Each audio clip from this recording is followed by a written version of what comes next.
Vamos a ver ahora los métodos de la investigación criminalística. Recordamos que el criminalista usa la ciencia, en este caso la ciencia pura, el método científico y todos los avances tecnológicos que tenga a la mano para procesar todas las evidencias.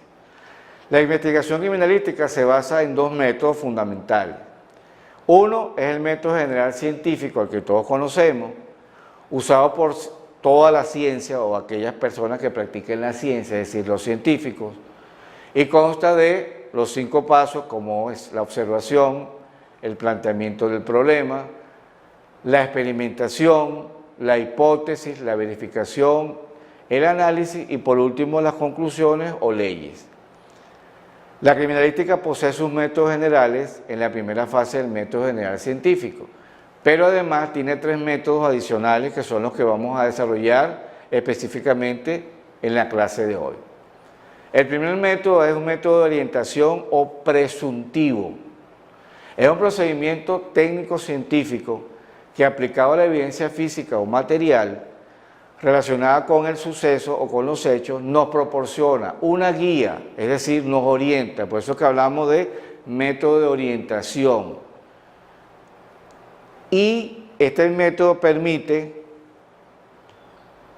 o se hace sobre el objeto de investigación, pero nunca va a individualizar, es decir, no nos va a decir a quién pertenece una muestra determinada. Simplemente nos va a servir de guía hacia dónde podemos llevar la investigación. Pero jamás, y es muy importante que no se les olvide, no individualiza el método de orientación. Es un proceso riguroso que se puede hacer en el sitio de suceso. Recomendaciones: nunca vayan a un juicio como abogados, como fiscales, inclusive como jueces, con pruebas de orientación, porque eso va a dar una duda razonable, ya que no nos dice a quién pertenece una muestra en un caso particular o determinado, porque el método de orientación no individualiza, simplemente es una guía.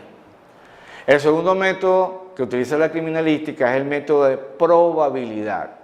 La probabilidad, como su nombre lo indica, es un procedimiento técnico-científico que aplicado a la evidencia física va a reducir la incertidumbre, es decir, la duda. Se diferencia del método anterior o el método de orientación porque aquí no nos da una guía sino alternativas, es decir, este método reduce la falta de certeza del primer método. ¿Qué es la probabilidad? Que pudo haber sucedido de una manera o pudo haber sucedido de otra manera, pero no nos guía, no nos orienta, y este método tampoco individualiza, sino que limita un poco más el espectro. Cuando hablamos de la probabilidad, podemos acotar que el 70% de las causas que llegan a un tribunal, a un juicio, son por métodos de probabilidad.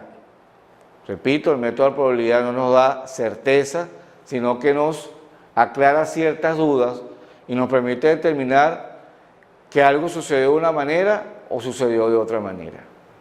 Y por último tenemos un método que es el método de certeza, un método verdadero. A diferencia del método de orientación y el método de probabilidad, el método de certeza arroja como resultado que el objeto de la investigación es ese y no es otro. O sea que tenemos la seguridad de la orientación y la guía de que esa evidencia es la que estamos buscando y no es otra. Este proceso de investigación da como resultado la seguridad, por eso que se llama método de certeza, de un resultado. La certeza es objetiva y es fehaciente.